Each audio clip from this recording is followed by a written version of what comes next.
feeling like fuck cops, let them get the buckshot. Dollar bill, I'ma show you where the buck stop. Hit them with the kung pao, I be going nuts now. Let you get the run round, shorties want fuck now. Baby, I'm back. Halo Sobat Prasetya, selamat datang di Ruang Smaranika. Ruang berbagi bahasa, sastra, dan budaya. Kali ini kita akan menjelajahi situs candi yang ada di Kediri. Kira-kira apa saja ya candi yang ada di Kediri? Untuk lebih lengkapnya, yuk ikuti perjalanan kami. Selamat datang di Kediri, kota yang memiliki banyak kebudayaan kaya dan beragam, dari tradisi hingga kesenian. Salah satu yang ikonik adalah candi.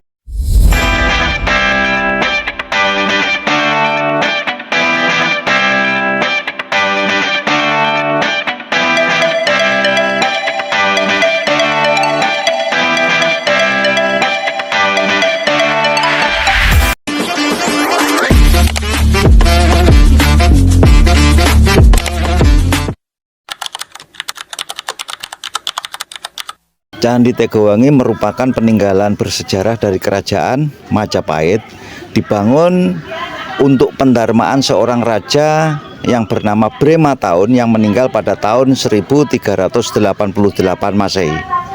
12 tahun kemudian tahun 1400 dibangunlah candi ini untuk pendarmaan seorang raja yang bernama Brema Taun tadi, yaitu tahun 1400 Masehi.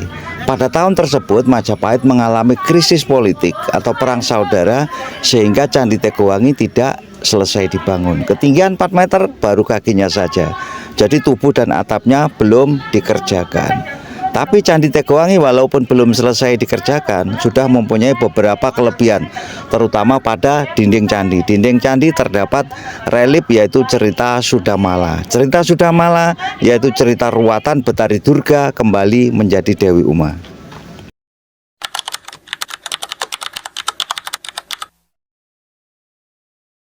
Candi Tegowangi ini ya tokohnya tadi yaitu Brema Taun. Brema Taun itu adik iparnya Hayam Wuruk, meninggal tahun 1388.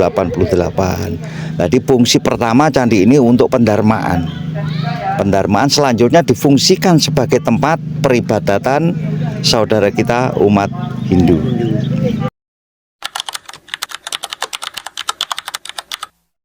Dinding candi ini menggambarkan tentang apa ya? Cerita Sudamala.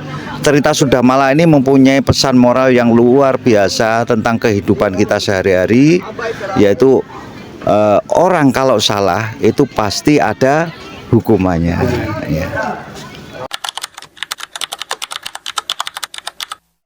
Pernah tahun 1992 sampai 1993. Jadi waktu itu memang saya belum bekerja di sini.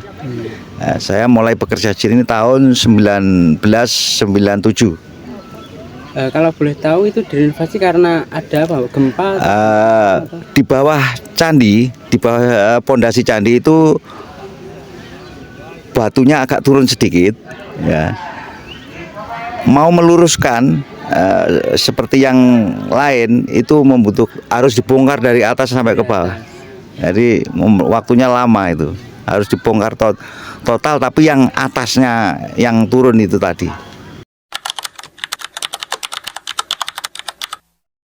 Memang candi ini sering dibuat ritual atau kegiatan keagamaan, yaitu dari umat Hindu. Dan kalau ritual itu tidak mengenal agama, itu semuanya bisa ritual di sini. Kalau umat Hindu ada kegiatan di sini namanya Dharma Santi. Dharma Santi itu perayaan Nyepi. Jadi setelah Nyepi sekitar 20 hari itu ada kegiatan di sini Dharma Santi. Kalau umat Islam itu ya halal bihalal itu. Ya. Ada yang 1 tahun 2 kali namanya Tumpek Uduh. Tumpek Uduh itu mensyukuri hasil panen bumi. Candi Surawana aja ya bedanya. Yeah. Candi Tegowangi dengan Candi Surawana memang sama-sama peninggalan dari kerajaan Majapahit. Cuma beda yang didarmakan. Kalau Surawana pendarmaan Raja Brewengker. Kalau Candi Tegowangi Raja Brema Taun.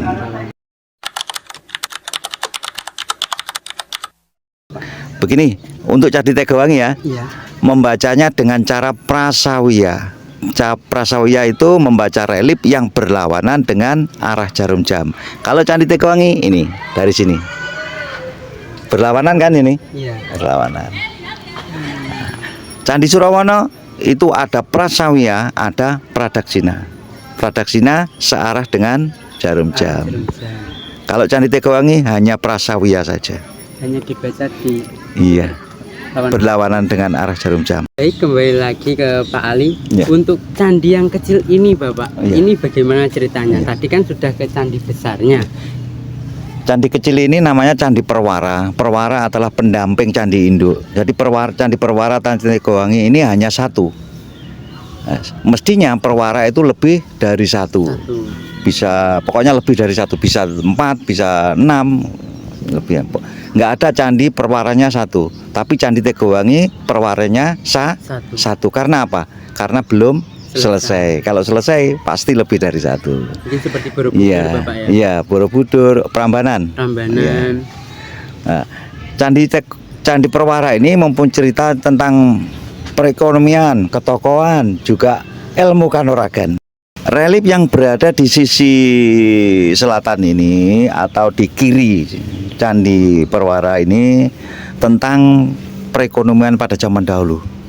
Dulu sudah ada yang namanya bercocok tanam. Jadi di sini orang yang sedang menanam padi atau apa, jagung ini.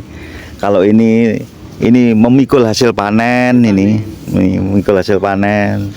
Ini juga memikul hasil panen. Ini kayaknya padi ini. Nah, ini tentang perekonomian zaman dahulu. Kalau yang di belakang ini tentang ketokohan atau orang yang atau bangsawan ya. Ini ada ke panji, ada tekes ini. Ada tekes. Sudah, kita langsung ke relip yang ada di sisi utara atau sebelah kanan Candi Perwara. Ini tentang ilmu kanuragan. Contohnya seperti ini, orang sedang kayak berpelukan, tapi ini teknik bantingan, merangkul. Ini laki-laki semuanya. Nah, seperti ini orang mengangkat gajah. Nah, kira-kira kuat nggak orang mengangkat gajah? Iya. Nggak kuat. Tapi orang dulu menunjukkan dia mampu mengangkat gajah seperti ini karena mempunyai kekuatan yang luar biasa. Ini namanya batu yoni. Yoni adalah lambang kesuburan wanita. Kalau ada yoni pasti ada lingga. Lingga letaknya di sini. Ini kotak ini nancap di sini. Ini lingga. Lingga dan yoni itu merupakan bisa pertanda bahwa ini peninggalan dari agama Hindu. Kalau sudah ada lingga yoni ini sebagai pemujaan terhadap Siwa. Kalau ada lingga yoni di depan candi ini ada, mestinya ini ada dua, sebelah kanan dan sebelah kiri teras. Jadi ini perwujudan Siwa. Ini bisa dikatakan Dewi Agni naik domba ini. Ini wahananya Dewi Agni ini. Ini bisa domba, bisa lembu. Wahananya bisa seperti itu.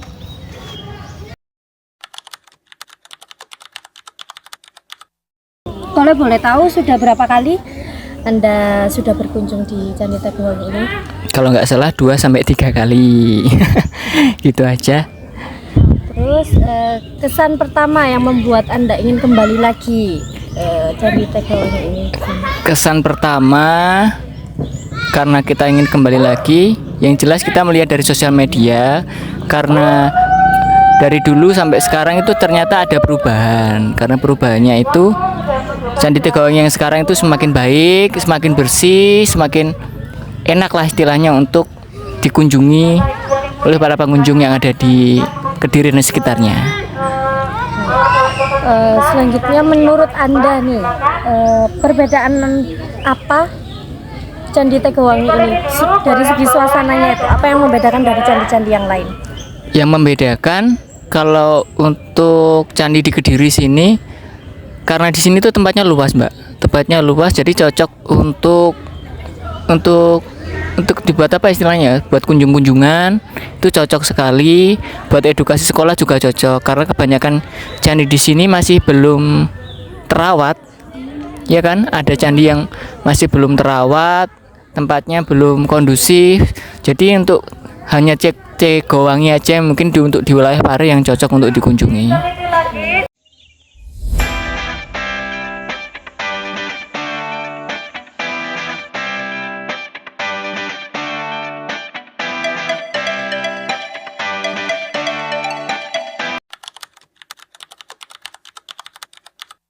Untuk berdirinya Candi Surawono ini ya sekitar, kita ngambil tahunnya aja dulu ya, sekitar tahun 1361 Prabu Hayam Wuruk itu perjalanan ke Candi Penataran. Itu singgahnya di Curabawana, singgah di sini. Nah, untuk mengenang jasa pamannya dengan nama kebesaran Brewengker yang meninggal pada tahun 1388, setelah 12 tahun biasanya diadakan upacara seraga. Nah, 1388 ditambah 12 berarti 1400. Candi ini berarti didirikan sekitar 1400 Masehi untuk pendarmanya Brewengker dengan nama asli Wijaya Rajasa. Untuk tokoh di era Majapahit adalah Prabu Hayam Wuruk. Terus candi ini dibuat sebagai pendarmaan untuk naruh abu dari Brewengker itu sendiri, paman dari Prabu Hayam Wuruk. Kalau untuk relief yang ada di dinding candi itu kaki bagian atas itu ada 3 cerita. Cerita pertama yang horizontal yang panjang itu cerita Arjuna Wiwaha.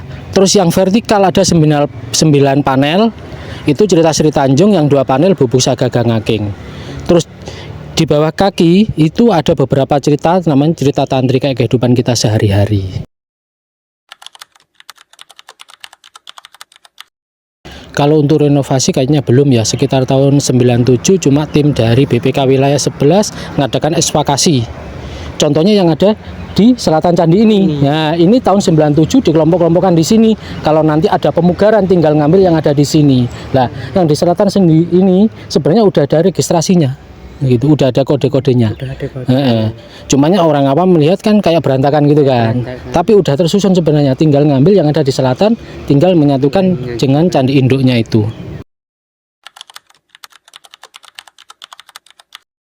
Kalau untuk ritual ya masih, kalau acara adat ya nggak tentu, soalnya biasanya acara adat kan ada bulannya dan sebagainya. Tapi biasanya orang-orang Bali yang datang ke sini tuh di bulan Suro. Iya, bulan Suro atau 1 Muharram itu dan seterusnya sampai bulan Muharram habis, biasanya banyak orang Bali yang datang ke sini.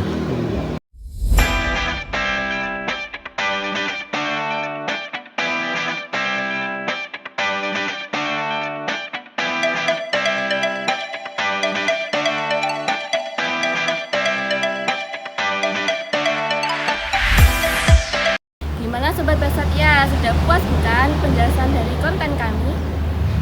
Kami ada satu pantun nih buat kalian. Apa tuh? Beli es teh di warung sebelah, ditemenin gorengan 2. Stay tune terus, jangan pindah, karena besok ada konten yang lebih seru buat kamu semua.